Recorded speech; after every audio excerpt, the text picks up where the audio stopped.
אוקיי. היום אנחנו עורכים את הפגישה מספר 122 של Learn Yiddish and Yiddish Literature Online, והיום זה יום שני ראשון בנובמבר 2021. לפני שהתחלנו להקליט, סיפרתי לבלה וגם ליאיר ששלמה סירקיס, לאחר שעבר בהצלחה את הניתוח השני, כתב לי ולטובה שהוא מצפה לחזור להשתתף בזום שלנו, רק שהרופא אמר לו שבמשך שבועיים עליו לא לעשות שום מאמץ ולנוח בבית. אז אנחנו מאחלים לו החלמה מהירה ומצפים באמת שיחזור בקרוב. סיפרתי לבלה לפני שהקלטנו, ואני אומר את זה ליאיר, ברגע ששלמה כתב לנו שהוא יצא מבית החולים, חיפשתי עם טובה מה אומרים לאדם מחלים, והאינטרנט הוא מקום טוב לבלות בו שעות, ולפעמים אפשר למצוא מה שאתה מחפש. אז כתבנו ברכות למחלים, וזה הביא אותנו למסכת ברכות בתלמוד, ומצאנו שם דבר מעניין. מי שנוסע בים, מי צריך להודות, אומר המקום בתלמוד, במסכת ברכות. מי צריך להודות? מי שנוסע בים, מי שהולך במדבר, מי שמחלים ממחלה, ומי שיצא מבית האסורים. אז ציטטנו לשלמה את המקום הזה בתלמוד, והוספתי כמה דברים נוספים של איחולים.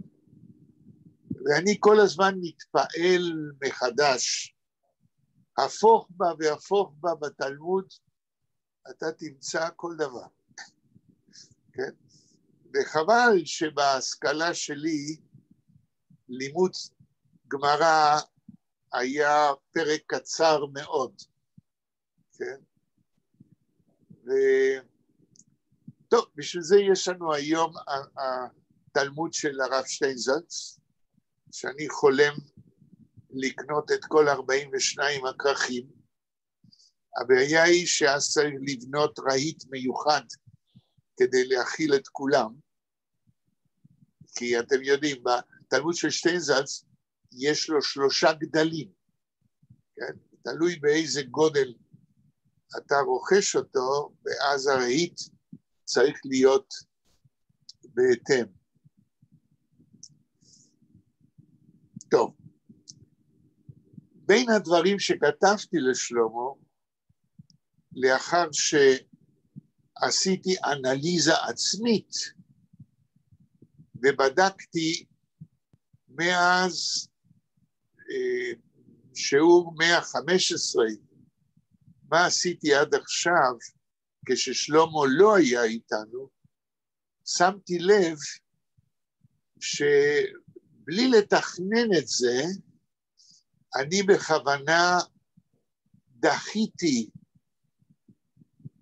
את ההמשך המתוכנן, ואת הקריאה המהירה של עדות גרדה על סופי יידיש בברית המועצות, בציפייה ששלמה יחזור בקרוב. ובגלל הדחייה הזאת, ובאים אל הודיתי לשלמה גם על כך, המצאתי כל מיני נושאים שעליהם דיברנו מאז פגישת 115, שדרך אגב אני מתמלל אותה עכשיו עם גליה שאולי, זה היה הפגישה על קצטיק, וברגע אנחנו עומדים לסיים את התמלול, ברגע שאני אסיים אותו, אני בלי נדר אשלח לכם על נייר באינטרנט, ואולי נעלה את זה לאקדמיה אדו.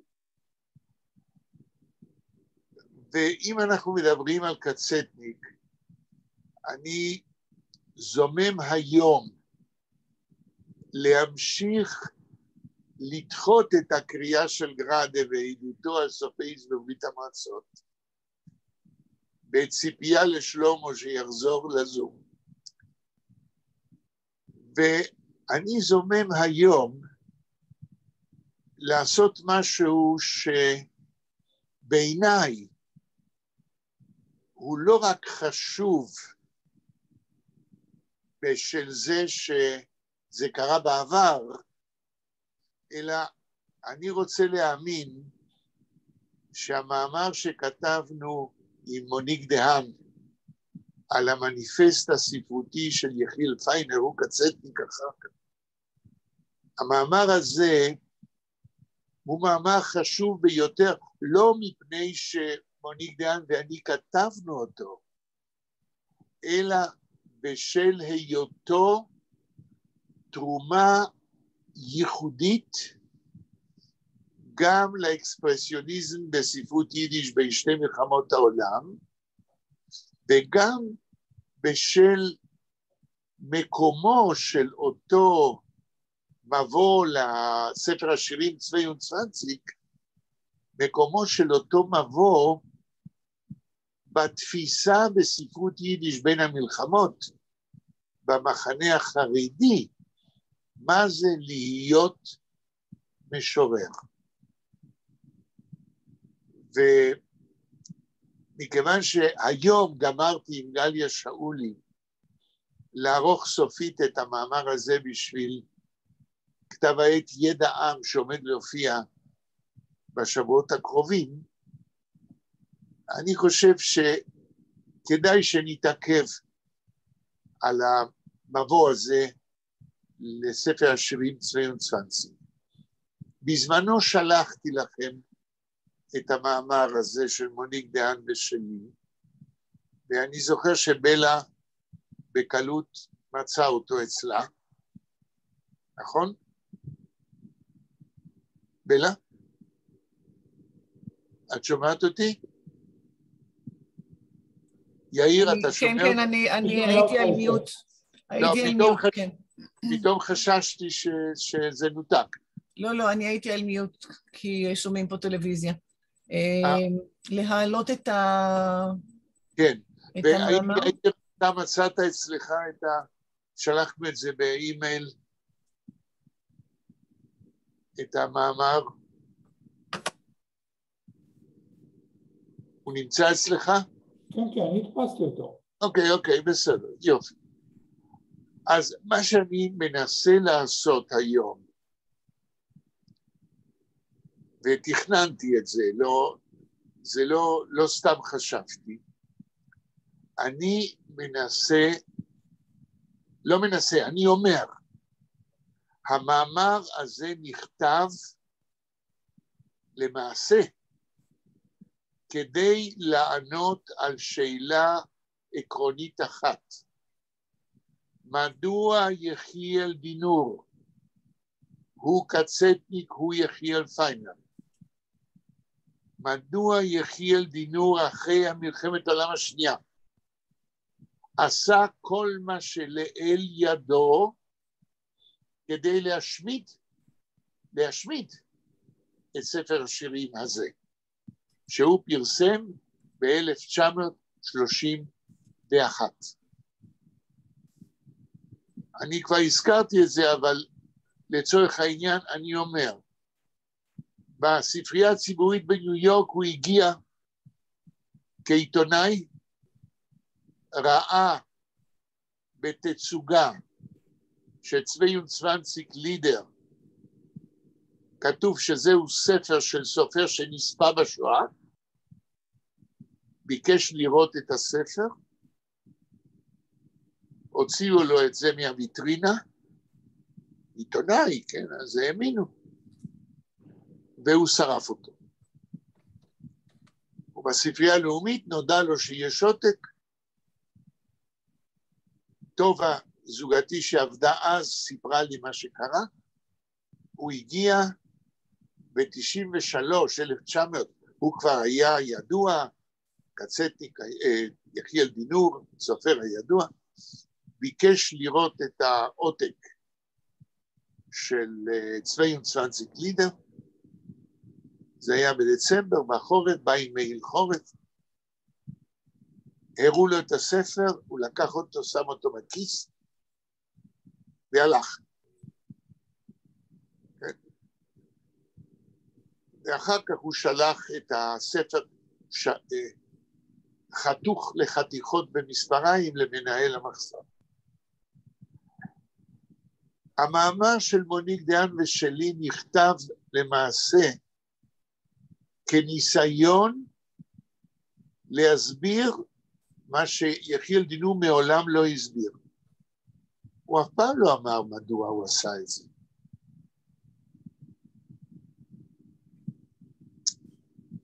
אז אני אנסה עכשיו בעזרת המאמר שכתבנו לתת תשובה.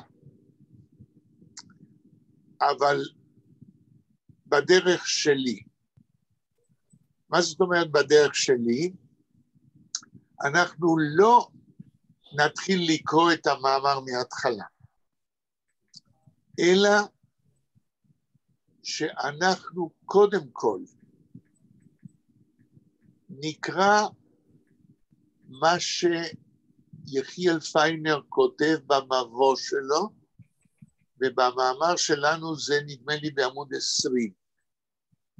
את יכולה להסתכל בלה מה קורה בעמוד 20. המאמר הוא 29 עמודים, כן? אבל נדמה לי שהבאנו תרגום, גם צילום של הטקסט ביידיש, כל עמוד ביידיש ומיד התרגום לעברית של המבוא. האם זה מתחיל בעמוד 20? 20 אמרת? כן. עוד רגע. גם יאיר יכול להסתכל. טוב, אין לי פה לנגד עיניי את התרגום כרגע. בעמוד 21 מתחיל ידר דיכטר איזה שליח ציבור. כן. זה זה? יש, כן, כן. יש הטקסט. יאיר, אתה רואה את הטקסט? כן, ידר דיכטר. אוקיי. אני בשעתו הוצאתי, אבל כרגע אין את זה נגד עיניי. יש לי רק את חיים גראדה, מה שדיברנו. לא הבנתי, יאיר, מה אתה אומר? אני בשעתו הדפסתי, אבל אני כרגע לא יודע איפה שמתי את זה. אלה העלתה את זה על האקרן, על המסך. כן, אני רואה על המסך, כן. כן. אז השאלה שלי, יש שם כותרת? כן, בעמוד 20 יש כותרת, היא גדולה כזו. מה כתוב? 22 לידר פון יחיאל פיינר. ומה עוד? הרי העמוד הזה זה לא רק כותרת. לא, אז לפני כן, כן, לפני כן, כתוב 22, עטיפת ספר השירים של יחיאל פיינר, המבוא של יחיאל פיינר לספר שיריו 22 לידר. בסוגריים, מקור ביידיש, ומתחת לכל עמוד של המקור ביידיש, תרגום לעברית. בדיוק. עכשיו אני שואל אתכם, באמת אני אעשה מה שאתם תגידו. אם אתם חושבים שכדאי להסתבך עם היידיש של פיינר, אז נקרא את היידיש ואחר כך את התרגום. אבל אם אתם תגידו, שמה שאני אומר, שהסגנון ביידיש של יחיאל פיינר הוא כזה, שלכל שם עצם הוא מדביק 4-5 אדיקטיבים, כן? הוא לא אומר der Bäum, der Heucher Bäum, אלא הוא יגיד 5 אפיתטים, 5 אדיקטיבים עד שהוא מגיע לבוים. ולכן הסגנון שלו נעשה מסובך בימינו. היום אנחנו לא רגילים לדבר כזה. אז אם תגידו שזה מקשה על ההבנה ואתם מסתפקים בלקרוא רק את התרגום כל פעם, אני אסכים. אבל אולי אתם רוצים לטעום. בואו ננסה פסקה, כאילו, מה אתה נעשה אומר, יאיר? פסקה. בסדר, יאיר. מה? אוקיי. הנה, יש פה כל... עם התרגום בעברית, כן. אז מתחילים, כן, התרגום ודאי, זה העיקר בשביל הדיון שלנו. אבל מכיוון שזה לן יידיש אונליין, לפחות נטעם, זהו סגנון שלא מצאתי בספרות יידיש בין שתי מלחמות העולם, אלא רק אצלו. ואני חושב, כשאני מדבר על שם עצם ועוד 5 אדיקטיבים או 4, עד שמתארים את האובייקט, אני מניח, כן, זה השערה לא מבוססת, שזה נובע גם ממבנה מוחו של יחיאל פיינר, גם מעצם היותו בחור ישיבה, המיומן בקריאת משפטים ארוכי שלשול או שרשור, כן?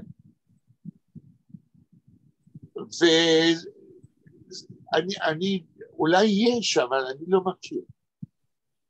ואולי בתחום החרדי גם לא. בואו נראה את הדוגמה. בלה, תתחילי בצילום של העמוד הראשון ביידיש של המבוא, תתחילי מההתחלה. אוקיי. ידר דיכטר is a שליח ציבור auf den Heiligenberg von Schire. תקראי רצוף. Zar, ja, ist das ewige, groteske Gestalt von sein Zwiebel, die in Heichen aufgeschossene und in Luften explosierte Rakete. הנה, כאן הוא מדבר על רקטה. מה הוא אומר על הרקטה? In die Heichen aufgeschossene und in der Luften explodierte, ואז מגיע למילה רקטה. זאת אומרת, כדי לדבר על הרקטה, יש לו שם איזה 4-5 אדיקטיבים. זה מה שהתכוונתי. תמשיך לקרוא.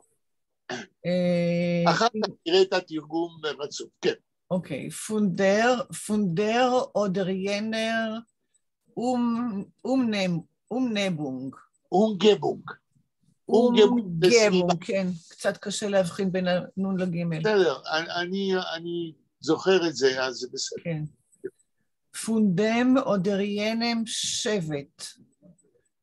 ist Geburt von aufgepflanzte... מה? רגע, is? Geburt. בטוח שזה כתוב כן, גבורט? ככה זה כתוב, זה בטח גבוירט או... לא. גבורט. נראה לי מוצר. aufgepflanzte רזרבן. הוא תולדה, הוא רוצה להגיד תולדה, אז הוא אומר גבורט. יכול להיות. is גבורט, כן? von aufgeplatzte Reserven. מה זה aufgeplatzte? aufgeplatzte שהתפוצצו, רזרבות שהתפוצצו. שאריות שהתפוצצו. כן, אבל נגיע לתרגום. אני רוצה שתחושו את הסגנון. כן. von stromig zerqualierte Energie erneuert von deures ganze ungesammelte, erstickte Klangen Akkorden und ein abgesappter mit die alle abgesappter oder ungesappter? im P. Okay, toll. Abgesappter mit die alle geheime Koiches mächtige Yetzeres, Eigenschaften, Neschumen-Nuancen, Charakterstrichen von sein Volk, kommt der Dichter allgesalbter in dem Heichel von Kunst, tun sein dichterischer Avoide. Und speit, Ois der Dichter sein Lied והוא הפלם, פיירדיק שטיק בלוט. זה צריך להיות וי. לפעמים יש בלבול. וי, כן, וי, נכון. וי פלם, פיירדיק שטיק בלוט, וייסנמיר vershot die Sommen von Schire in sein Mutterleib angeglitt. אונגגליט. עם קמץ, כן. גמרנו עם העמוד? עוד לא, עוד שתי שורות.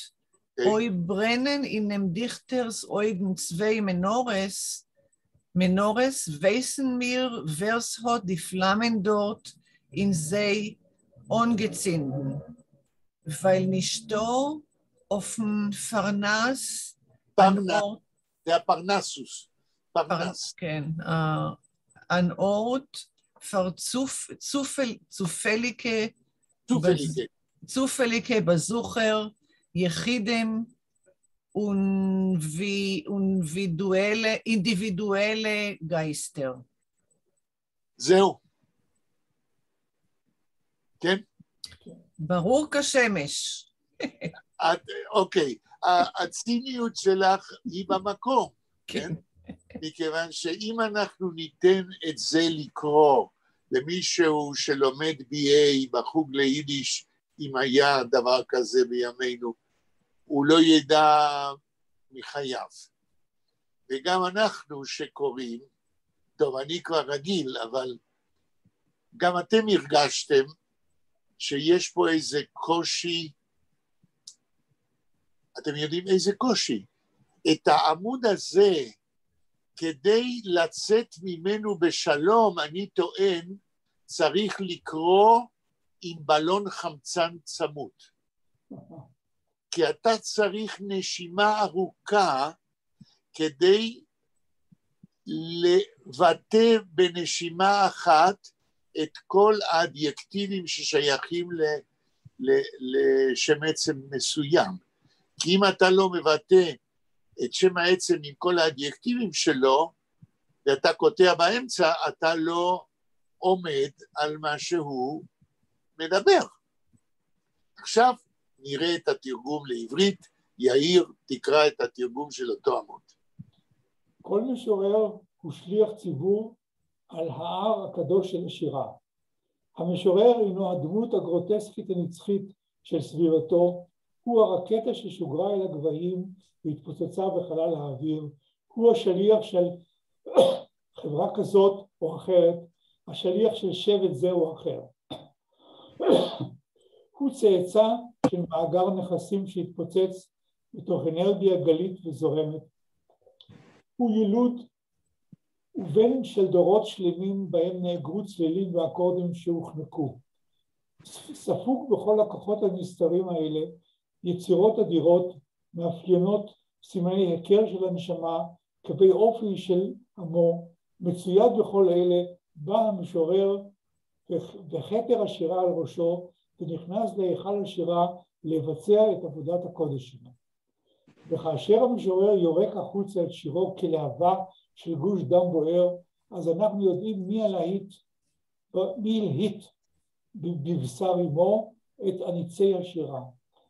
אם בוערות בעיני המשורר שתי מנורות, אז אנחנו יודעים מי הדליק בהן את הלהבות, מפני שאין על הפרנסוס מקום... פרנסוס. הפרנסוס. זה ההר במיתולוגיה היוונית, פרנסוס. כן, יאיר, אני מאירה את זה, אתה רוצה לקרוא את ההסבר? פרנסוס הינו הר גדול. יש גם הערה, תקרא, יש הערות, אז תקרא את הערות. פרנסוס הינו הר קדוש במיתולוגיה היוונית. פרנסוס.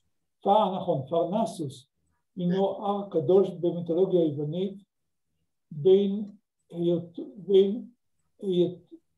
היתר, זה קצת כתוב לא ברור, מקום מושבן של המוזות. המוזות הן עלות היצירה, האומנות, המוזיקה, הספרות והמדעים. המוזות מייצגות תחומי תרבות שונים, קשת רחבה של היצירה האנושית. גמרנו לקרוא את העמוד הראשון, את התרגום? לא. הפרנסוס מקום למבקרים אקראיים, ליחידים בעלי רוח אינדיבידואלית. זהו? כן. עכשיו, אני מניח שכולנו מסכימים שכשקראנו את התרגום לעברית, נעשה לנו קצת יותר בהיר מה הוא אומר, נכון? נכון, למרות שגם בעברית זה לא קל. ודאי, ודאי, אבל זה יותר ברור. בוודאי. לנו. נכון. זה לא אומר שביידיש זה לא היה ברור, אבל הסגנון מסבך את הדברים, ובלי בלון חמצן אי אפשר לקרוא את קצה תקווה, את פיינר במבוא הזה. האם יש הערה או קומנטר לעמוד הראשון שקרה? בלה, מה את אומרת? אני מעבירה שוב לעברית. כן. תראה, קראנו משהו לפני כמה חודשים. כן. אני חושבת שזה גם כן היה משלו. זה היה מאוד מאוד קשה להבנה. אני זוכרת שכל משפט פירקנו... יאיר, אתה זוכר מה זה היה? לא.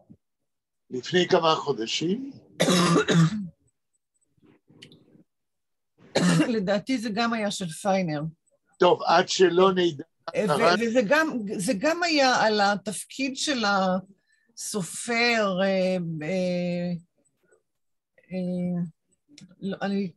קשה לי להיזכר בדיוק.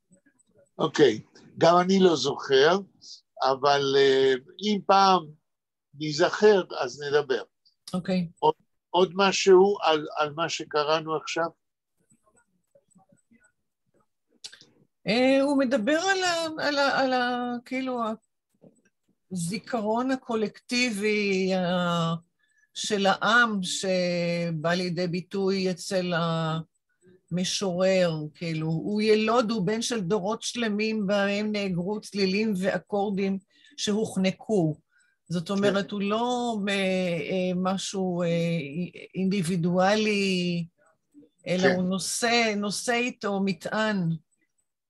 האם זה מזכיר לנו שמדבר פה בחור ישיבה שכל דבר שהוא בעל משמעות יש לו תוקף כללי, לאומי, DNA של השבט, של הקבוצה, המילה שליח ציבור, זה הרי, כמו שאמרנו הפעם שעברה, זהו החזן, מה שבלה אמרה. זאת אומרת, הוא כאן מצד אחד, כולו בתוך השקפת עולם יהודית חרדית, אבל פתאום, אפילו בעמוד הראשון הזה, הוא מזכיר את הפרנסוס, ופתאום מיתולוגיה יוונית. זאת אומרת, איך שאני מבין את זה, הוא לא רואה את המשורר היהודי כמנותק מעולם השירה העולמי, אלא שכל שבט, כל קהל, כל משורר מבטא את אותו קהל שממנו הוא בא. זה הוא אומר. עכשיו, אילו זה היה משחק שחמט, הייתי אומר שיחיאל פיינר עשה פה פתיחה מאוד מתוחכמת. כי אם המשורר היהודי, שליח הציבור, מבטא את הקהל שלו, תשימו לב, המשורר זה לא אחד שמבטא את הגחמות של עצמו. המשורר הוא שליח ציבור, אין לו אינדיבידואליות, אלא הוא מבטא את הקיבוץ, את הכלל, ואפילו לא את הכלל, אלא אותם קולות שנחנקו, שלא באו לידי ביטוי במשך דורות. במשחק שחמט, הוא פותח לנו פתח לדבר על הייחודיות של השירה היהודית, של שירת יידיש, כשירה המיוחדת לעם היהודי, אבל בו בזמן הוא ממקם גם את עצמו על הפרנסוס, על אותו הר קדוש, כמו שהוא קורא לו, של השירה בכלל העולמית. זאת אומרת, כבר בעמוד הראשון, כן? הוא משלב את ספרות יידיש ביחד עם ספרות העולם, ולדעתי יש פה חידוש מדהים בשביל בחור ישיבה, בשביל ספרות יידיש, אגודת ישראל, כן, בפולין, כן, שלא מסתגרת בדלת אמותיה, אלא רואה את עצמה כחלק של, הייתי אומר, הקונצרט העולמי של כל מי שמבטא את המהות של הקהל שממנו הוא בא.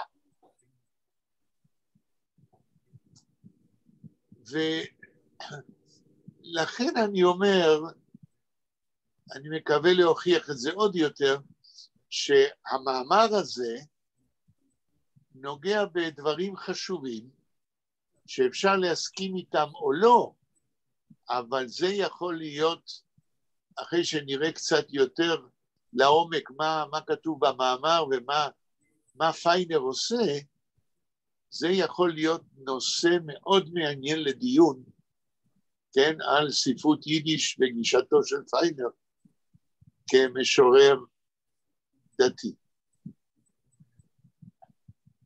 יאיר, יש לך רופא שיניים טוב? כן. אוקיי, אז בוא תשבור שיניים בעמוד הבא, תקרא ברצף את היידיש, אתן לך לסבול, אתה תנסה להתגבר, ואחר כך כולנו נרגע בתרגום לעברית. את יכולה טיפה להגדיל?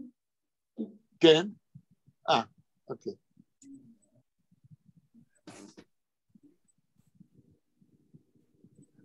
כן, אבל אז... רגע, אני תכף אטפל בזה. אוקיי. אל תתרגם, רצוף. ואני אפילו לא אתקן אותך כדי לא להפריע. בסדר, יאיר? הגודל בסדר? כן. אוקיי. אני אראה לך מוזאיק. הגמיש von Farben stellt mit sich vor der Parnass. Jeder Metuf in sein Talis und besonder Kollier. Tchaikovsky vergeht in Metukodiker Magen Reut Gesang in Michelangelo in Typer בין השמשות Melancholie. Also ist schon die tausend Stravinskiker Kleinigun Dichtung einer Holland bei ihr Hennen Schneike Levunenecht gläserne Paljatschen und ausgeträufte Bad Malkas. Und einer blistert Belachash Nogendik. Bnei Hichler, der Sifin von Marbenkte, Shabbos Kodesh, Ausgangen, Sis elegantischer. יאיר, יש הערות, נכון? מה זאת אומרת? כן, הערות. אז ההערה עכשיו באה לגבי מה? לא, עכשיו הערות זה בעברית, לגבי עברית. הערות קודם. כן, אחד כותב, בין היכלל דכסיפי. לגבי מה? ההערה באה אחרי איזה ביטוי? אז זה עכשיו אני לא רואה את הביטוי. נהיך לדכסיפים. פיינר מצטט כאן את התחלתו של שיר מזמור מאת יצחק לורי אשכנזי, הארי הקדוש, ולהלן אנו מביאים את הטקסט המלא בארמית בליווי תרגום לעברית. אבל זה היה בדבר שאני עוד לא קראתי אותו. עוד לא, אז זה נעשה כשנקרא את התרגום, בסדר. אז נעשה כשנקרא את התרגום. אתה אומר שההערות הן בעברית? כן. טוב, אז זה נעשה כשנקרא את התרגום. תמשיך עם הטקסט ביידיש, כן. אוי צמיד איפה דכסיפים. Und verbindt Shabbos Kodesh ausgegangen, sie ist elegischer Weg, mamischer Gimel, Makaf Tet, oder mal so, Gott von Abraham, כן, Gott von Abraham. Manche sitzen zwintigte Iov, sekretstike zwischen Jorderdicke Harugim auf verblutigte Felder, Königen auf Dor, Aflaga, Thronen von Kuppesavarim, aufgerissene Sticker, Flächen von Dynamit, zerrissene und Gräueln bis beim Historien, Lästern mit verzerbendigten Schäum auf Talionlippen, blutigen aus Evignalium, war Europes,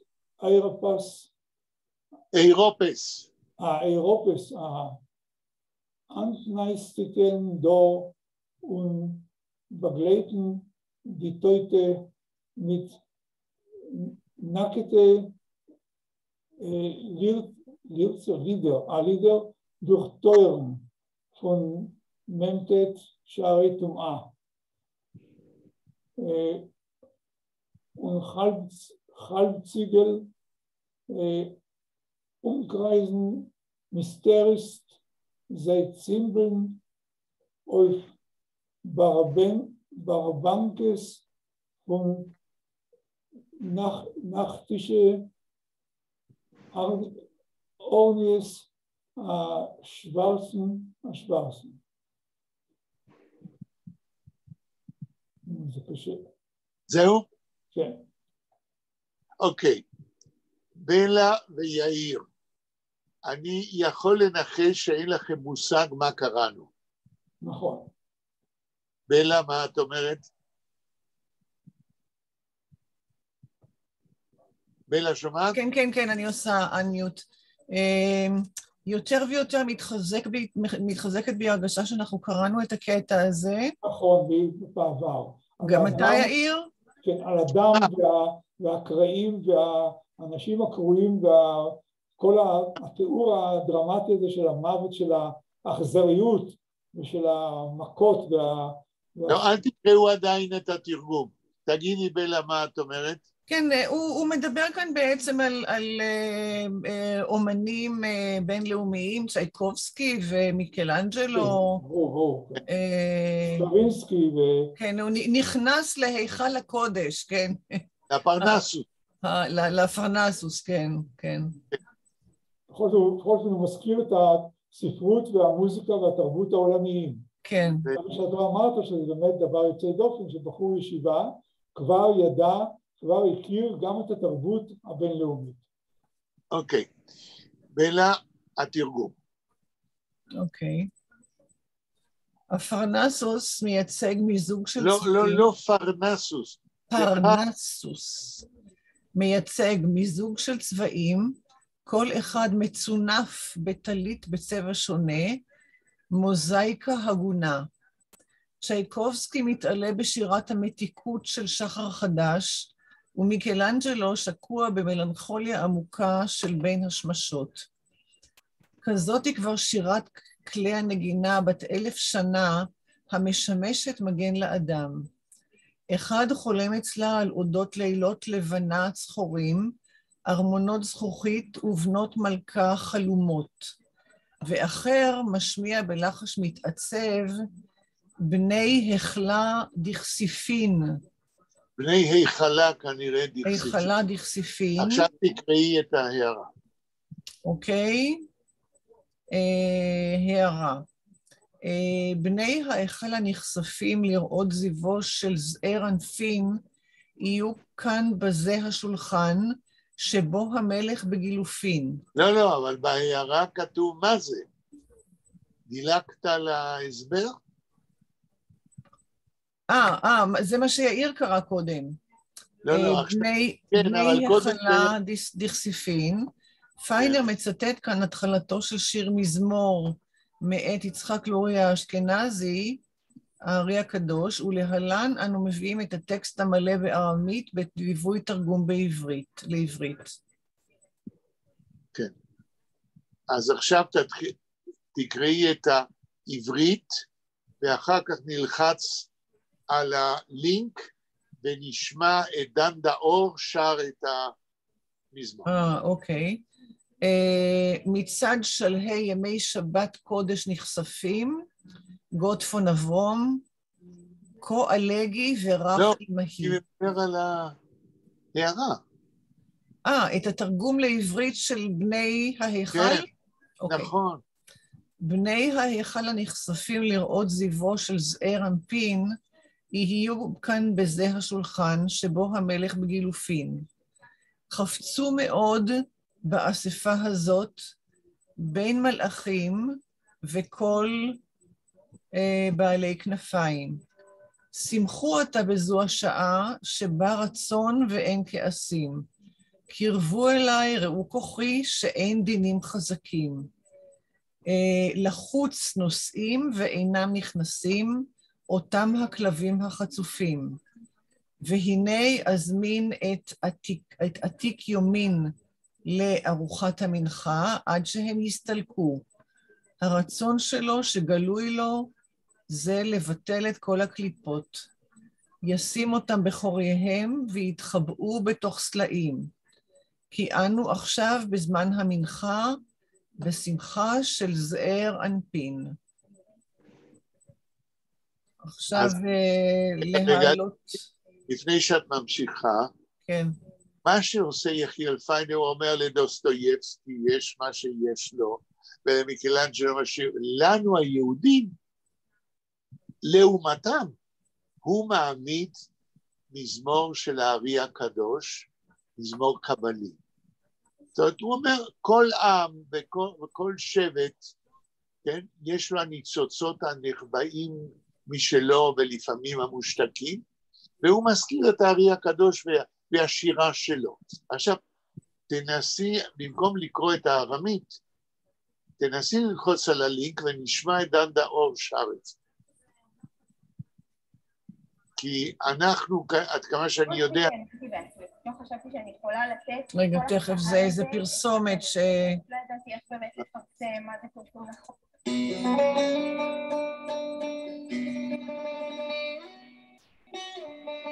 תעקבו אחרי הארמית הטקסט שיש מצד שמאל.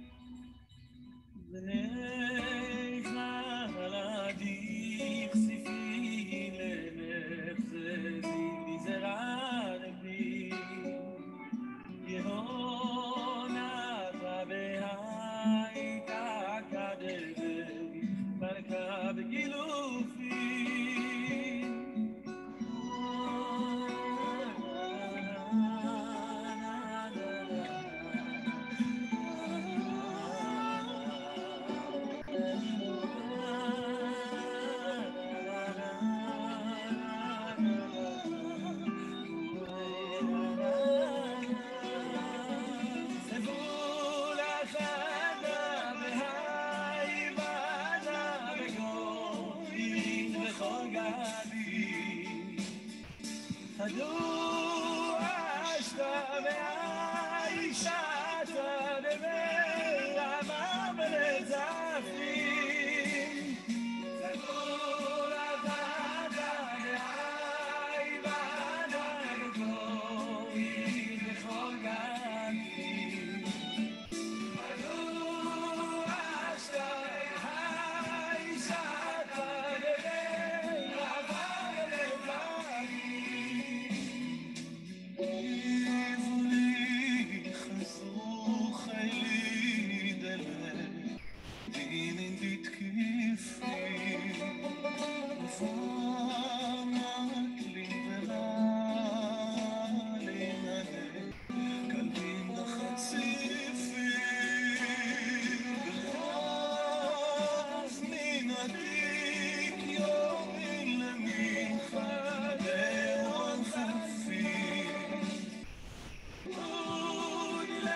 כן, נמשיך לקרוא. רגע. כנראה צריך לסגור שם משהו.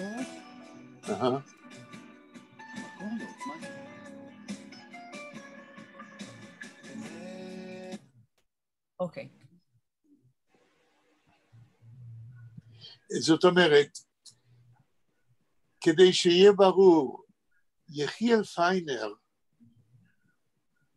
מעמיד מול האומנות בעולם, במוזיקה, בשירה וכולי, את מה שהוא רואה כערכים העליונים ביהדות, ומביא את המזמור הזה של הארי הקדוש. מאוד יפה, מאוד יפה. כן. תמשיכי לקרוא, כי יש עוד דברים. מצד שלהי ימי שבת קודש נחשפים, גוטפון אברום, כאן יש גם הערה, לקרוא את ההערה. אבל לפני שאת קוראת את ההערה, אני רוצה להגיד שלא יודע אם אצל יאיר במשפחה, אצל בלה, היה העניין הזה שבמוצאי שבת, כן, יש תחינה שנשים אומרות, גוטפון אברום, ובהונגריה למשל, במוצאי שבת, נשים הולכות, עושים סיבובים מסביב לבית, ומדקלמים את התחינה הזאת. בואו נראה את ההערה. גוטפון אברום זו תחינה, תפילה, שנאמרת מפי נשים לקראת יציאת השבת, זמן ועבר מקודש לחול. זוהי שירה עממית מתוך התחינות, שנאמרה במשך דורי דורות לציון בואו של שבוע טוב. להלן מובא נוסח התחינה ביידיש ותרגום לעברית.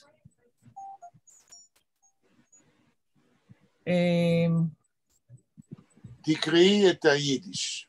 רגע, אני מנסה לראות איפה זה. בהמשך של ההערה, לא?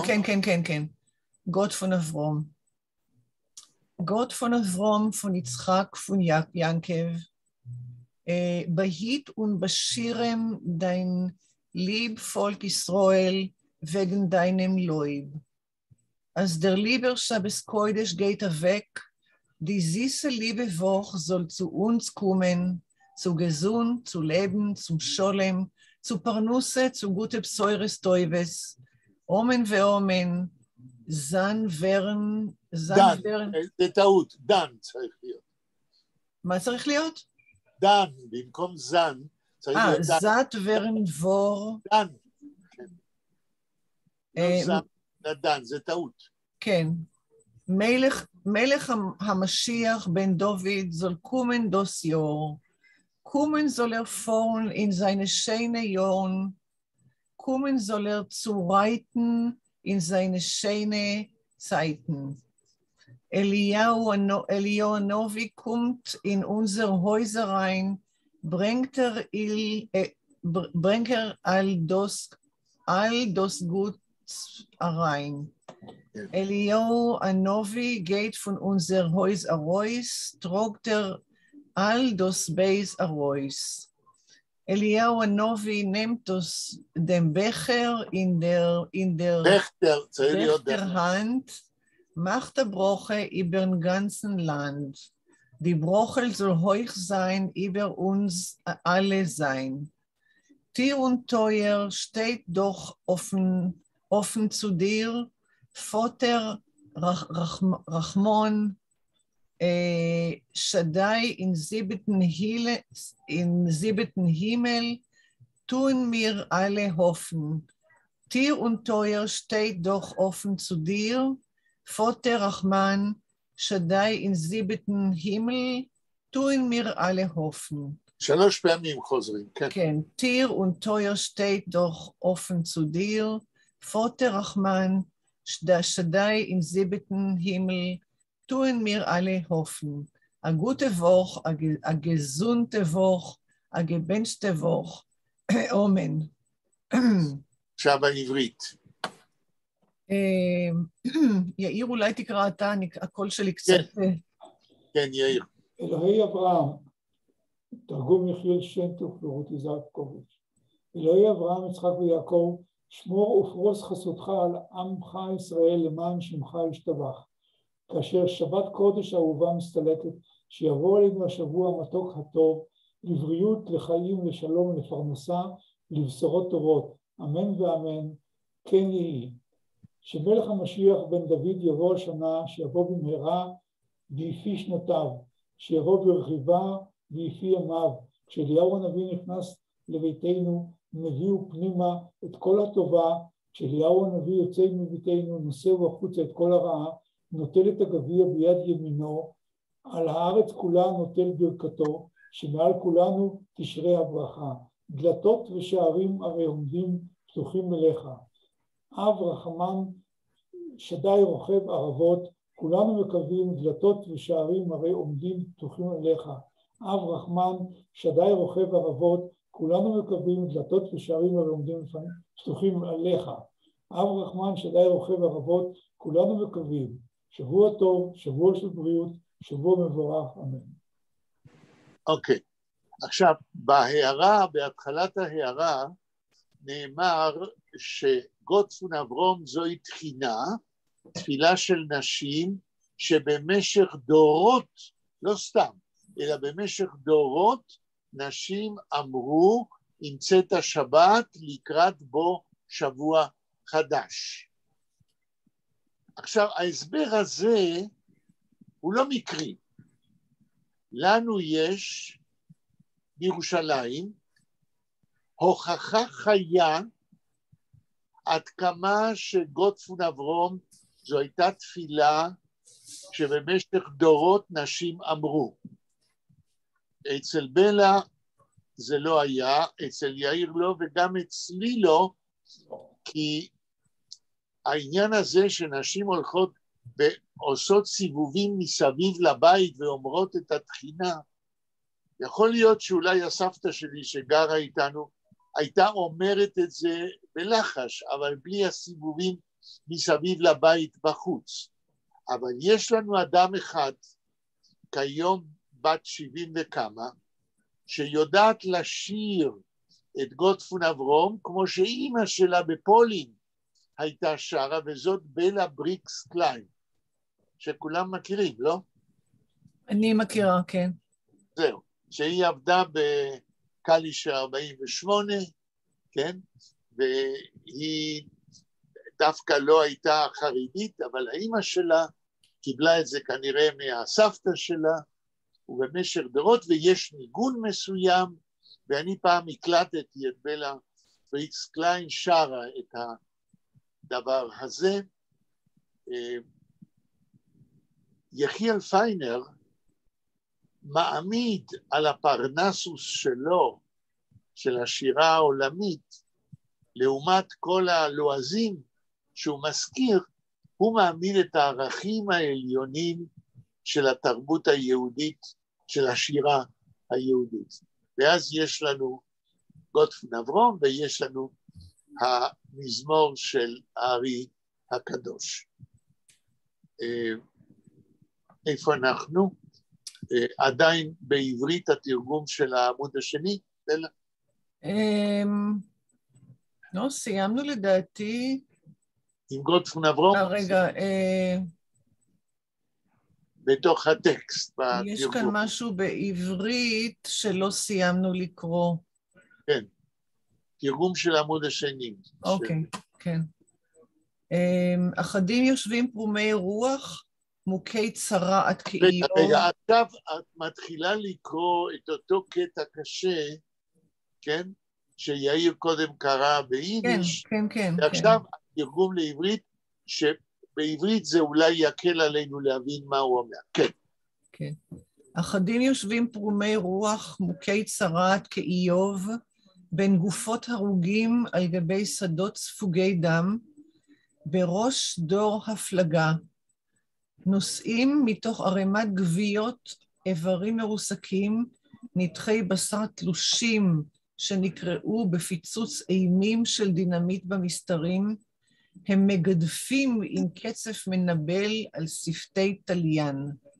מדממים עד מוות בשורת ספרי השליחים עבור דור חסר הרוחניות של אירופה, ומלווים את המתים בשירים עירומים דרך שערים של ממתת שערי טומאה וחצי עיגול, דמוי עיגול מסתורי, הם מכים על טופים קטנים של אורגיות ליליות ומלווים ריקוד מוות שחור.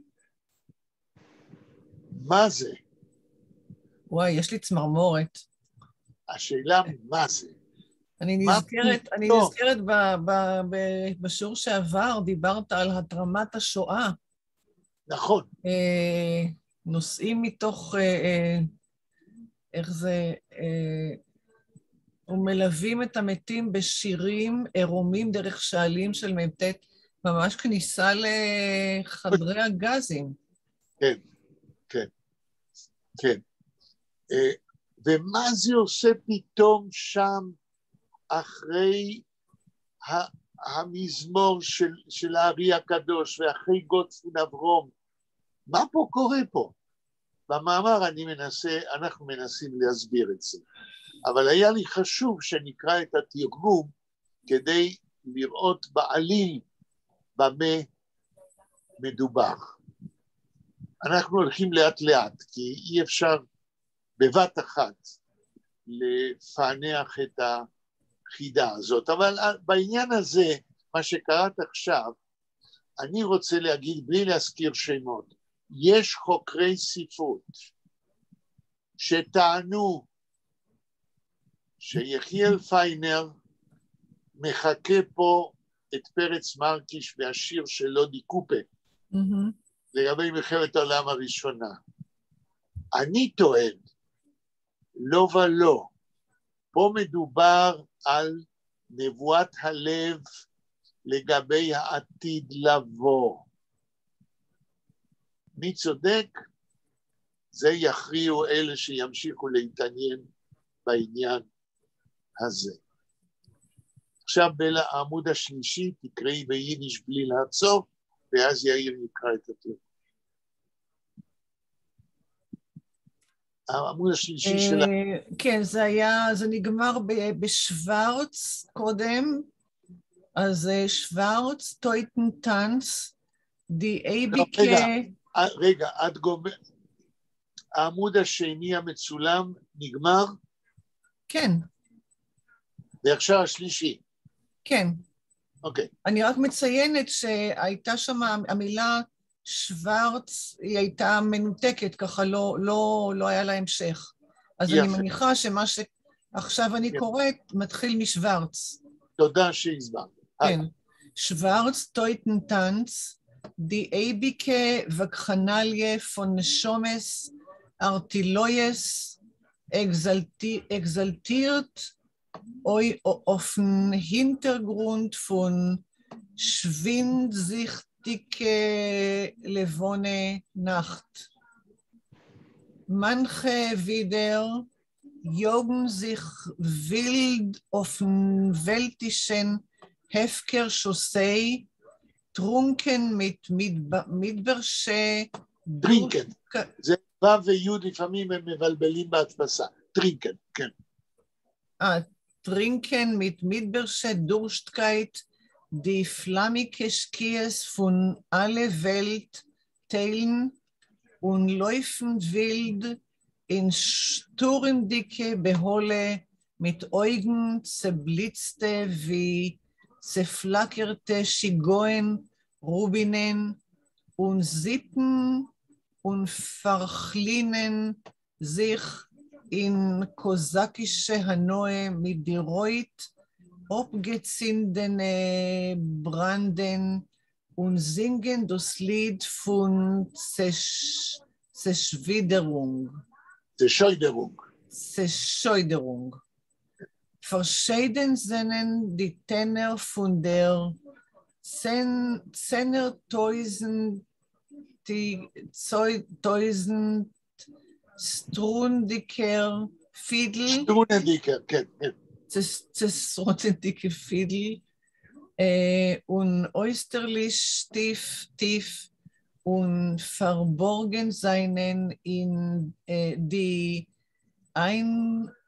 Eingang und Ausgang wegen und Umwegen von dem labyrinthischen Tempel, was heißt Dichtung. Weil jeder Volk ist tausendterlei Kollieren farbig und mit alle ihre Tachisch Wandlungen und sie vertrotten in dem Tempel von Kunst durch ihr Gesalbten. Der Dichter, welcher ist das Abspiegelung von seinem Volk und ihr Epoche Kolorit. Beim Misbech-Ständer singt jeder Kohen-Dichter aus die Leiden und Träumungen von sein Zibber. Mag sein, זהו, זה היידיש. אוקיי. די עמום. כן? קשה להגיד שעולה תמונה ברורה על מה הוא מדבר. אכן. יאיר, התרגום לעברית. זה יבהיר לנו קצת. ניקוד מוות שחור. אבחנליה. הנצחית של נשמות ארטילאיות נרגשות עד כלות על רקע סהר לילי חולה שחפת. אחדים בתורם, עצים רצים משונים עלי כביש ההפקר של העולם, הם שותים מתוך צמא מדברית את השקיעות הלוהבות של חלקי העולם,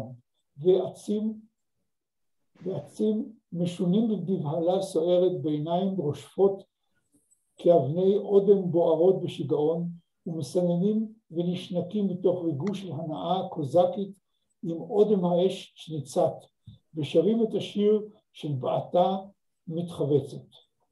שונים ומגוונים הם הטונים של כינור הלחש בין עשרות אלפי השנים, ועמוקים ביזאריים ונסתרים מן העין הן דרכי הכניסה ודרכי היציאה, הדרכים והמשעולים שבהיכל המבוכי ששמו שירה. מכיוון שכל אומה מן הצבעונית בת אלפי צבעים, ביחד עם כל המטמורפוזה של צורה העוברות עליה, על כן היא מיוצגת בהיכל האומנות על ידי מי שהוכתר על ידה, הוא המשורר בבואתו של עמו וצבע עידנו. שנייה אחת, זה הבן שלי, שנייה אחת, סליחה. כן. גיא, אני באמצע שיעור. זהו. הוא המשורר בבואתו של עמו בצבע עידנו. גיא, אני באמצע שיעור. אצל סטנדלר המזבח שר עד תום כל משורר כהן את סבלותיו וחלומותיו של הציבור שלו. זהו? כן. טוב, גם בעברית, הרי יש פה תיאורים לא רגילים ולא שגרתיים, שדורשים איזשהו מאמץ של הדמיון לדעת על מה הוא מדבר. אנחנו לא ניכנס עכשיו לניתוח יותר פרטני, אבל מה שאני רוצה להגיד הוא, פיינר לא מקשקש סתם. לטעמי הוא אומר דברים של טעם, אבל בסגנון ובתמונות שבספרות יידיש לא רגילים לשמוע כיום, אבל כן בפולין בין שתי מלחמות העולם, עם צמיחת המודרניזם והאקספרסיוניזם, כן? ומבחינה זאת יחיאל פיינר משתלב יפה מאוד במה שקרה בין שתי מלחמות העולם, בהתפתחות המודרניזם גם בעולם בכלל וגם בספרות יידיש בפרט.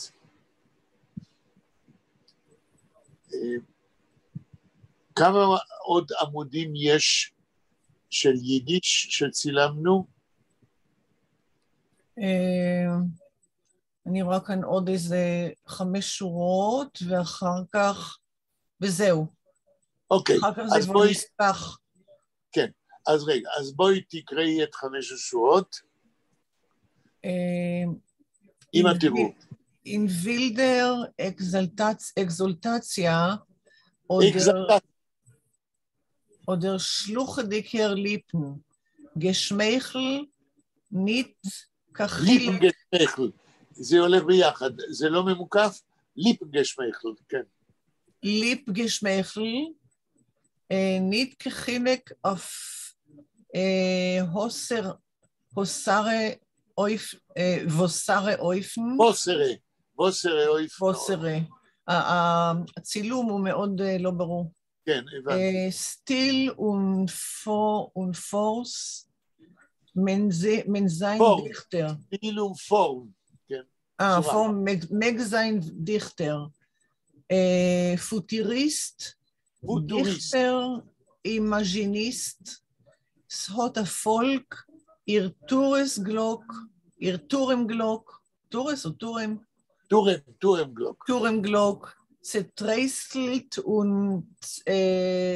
וצפליסן, חווליינדיקה טנר, אויפנדיקה שירה, אוף ברייטן והייכן, Szinden sich Herzer, Neshomes se flackern in sturmdicke Emoties, a Volk steigt aus auf Stapeln von der Häubung durch ein Zwiebersteckele. Zäubersteckele. Zäubersteckele. כן, כן. פין יינגן מכשף דר קונסטלר. קינסטלר, הוו והיוד, שם לא... כן, כתוב כאן וו, כן. כן, זה קינסטלר. כן. תרגום, תקראי את התרגום. לו יהי בהתרוממות נפש עילאית או בחיוך שפתיים רחב, לא משנה באיזה אופן, באיזה סגנון או צורה, יכול הוא להיות משורר פוטוריסט, משורר אימאז'יסט. את פעמון מגדלו ניער עם שלם, ומתחילים לזרום גלים גלים צלילים, שירה עולה. על מרחבים ובמרומים ניצתים לבבות, נשמות מתלהבות באמוציות סוערות, עם עולה מעלה מעלה על גבי מדרגות של התעלות באמצעות שרביט הקסם של המכשף הצעיר, האומן. טוב.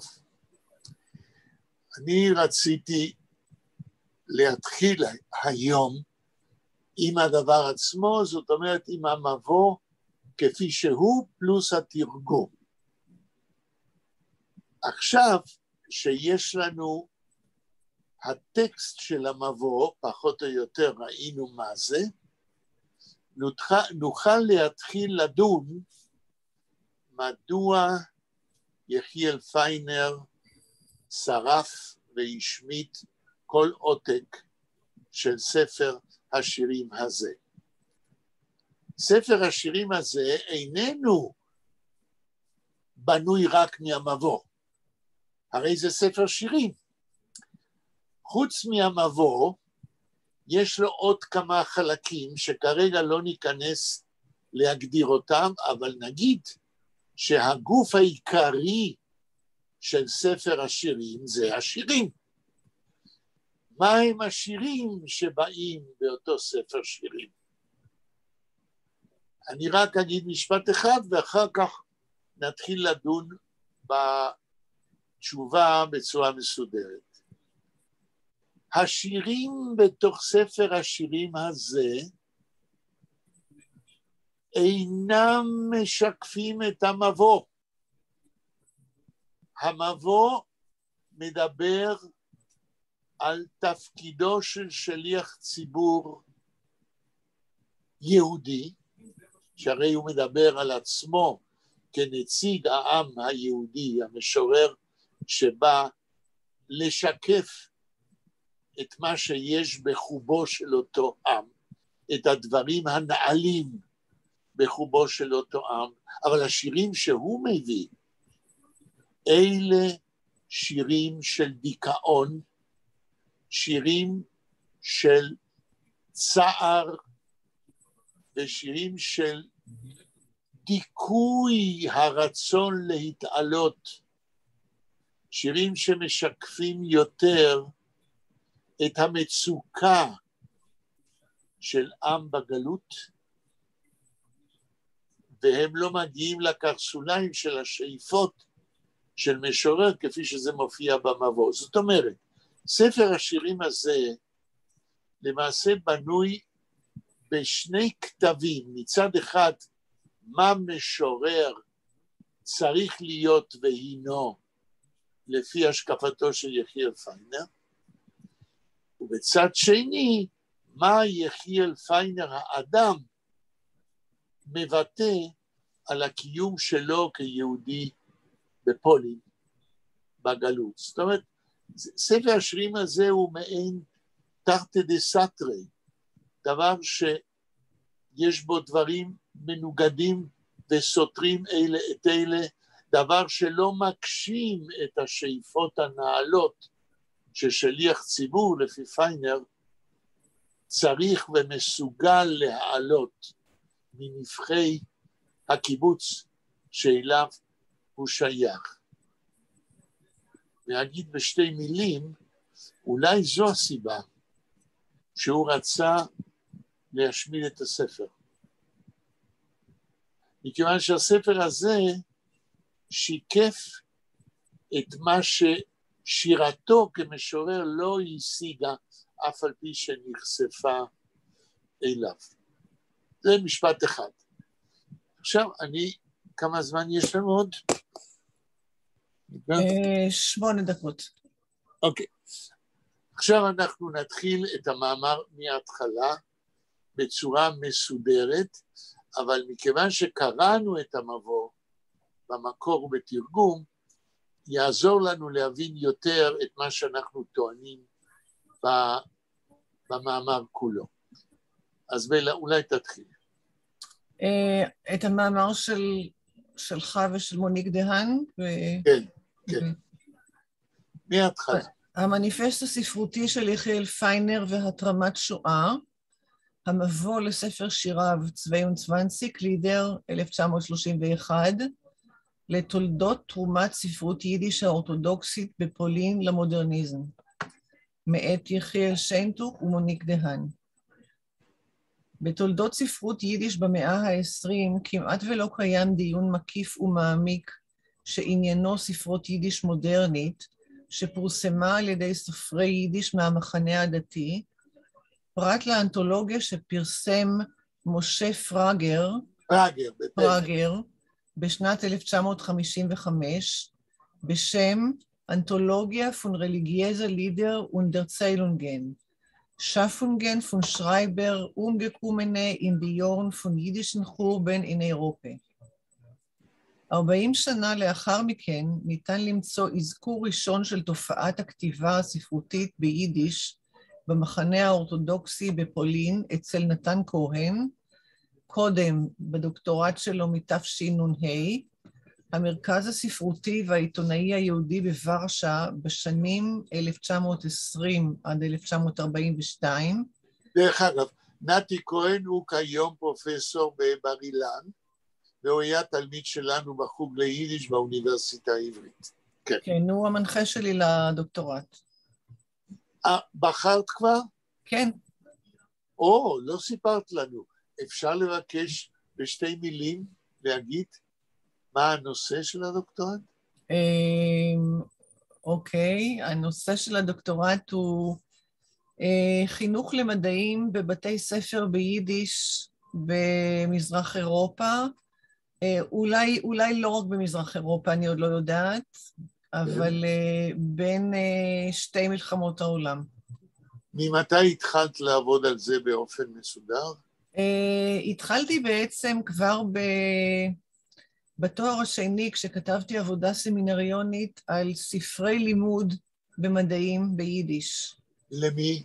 ככה, לאברהם נוברשטרן. אוקיי. ויש לי כבר מסד נתונים די גדול של ספרים, משהו כמו 60-70 ספרים. נהדר. ביידיש. ועכשיו אני נמצאת בשלב שאני צריכה להגדיר שאלות מחקר. כן. זאת אומרת, עוד לא כתבת את הצעת המחקר. לא. אני עכשיו בעצם רק נרשמתי בתחילת אוקטובר. נהדר. לאוניברסיטת בר אילן, וחשבתי שדיברתי איתך על זה, יחיאל. לא. כנראה שלא. לא, דיברנו שאת חושבת, כן. ונדמה לי שהזכרתי את נתי כהן, או את אמרת, אבל אני אמרתי שזה הדרך הכי מתאימה לך, לדעתי, כיום. יופי. כן. אני מאוד שמח לשמוע. תודה. כי אני כל הזמן מחכה לדעת אם את מתקדמת, ולא ידעתי. משום מה הייתה לי הרגשה שדיברתי איתך על זה, כנראה שלא. דיברנו, אבל לא כדבר מוגמר, אלא כאולי את חושבת. כן, באמת התלבטתי הרבה זמן, כן. זהו, נהדר, נמשיך. אוקיי, אז המרכז הספרותי והעיתונאי של היהודי בוורשה בשנים 1920 עד 1942, באספקלריה של איגוד הסופרים והעיתונאים, האוניברסיטה העברית, עמוד 163 עד 166. שם הוא מדבר קצת על סופרים דתיים והספרות שהם כתבו בין המלחמות. כן.